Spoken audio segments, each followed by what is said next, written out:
Guys, magsisegregate tayo ngayon. May tatlong uri po ng mga basura. Ito po ang di nabubulok at nare-recyclo. Dumako na po tayo sa pagsisegregate ng mga basura. Let's go!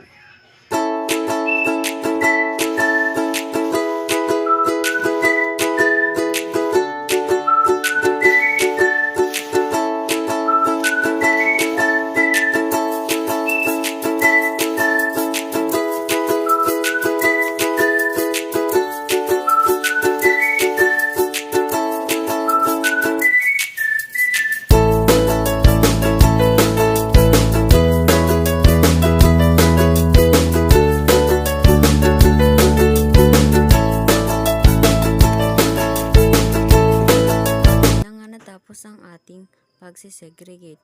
Bye-bye!